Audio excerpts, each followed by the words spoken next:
Aku ilang choncho pa katushia lukom wancho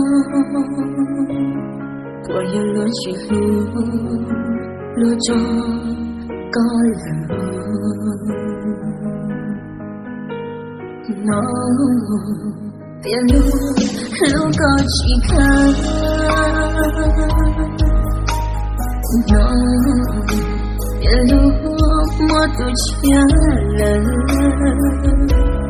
tu connais le chien, c'est le chien, bon nous comme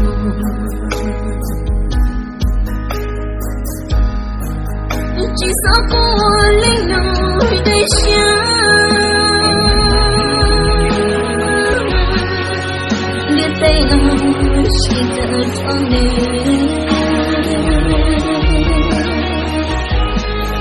Chia để sẽ thấy anh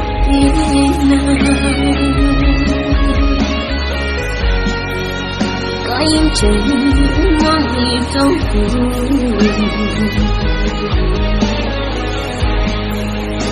chính chỉ không có chỉ tao có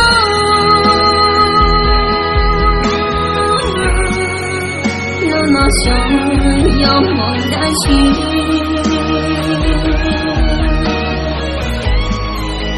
thiên tao chỉ có đôi ý dân gì lại cho tôi từ giờ tìm được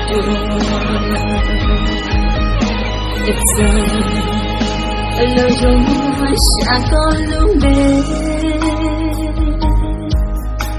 ít giờ lời dùng tiếc có yêu nên chỉ dùng có tình cho tôi ít lưu cha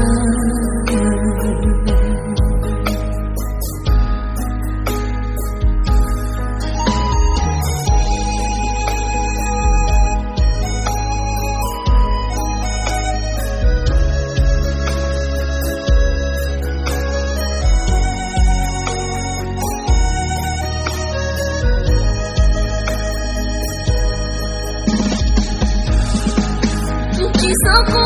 linh nói đây chăng biết tay nó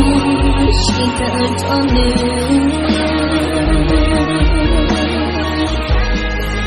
chỉ là để xem thấy anh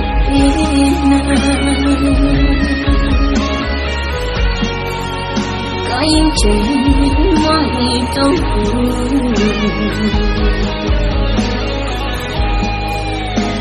chính chỉ không có chỉ tao có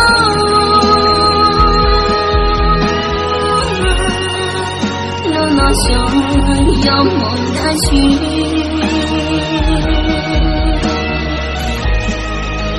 thiên tao chỉ có đôi ý dân gì lại cho tôi từ giờ tìm được ít giờ lời dùng sẽ có lúc đến ít giờ lời dùng tiếc có yêu nên chỉ dùng là có tin cho từ cuối ít lưu cha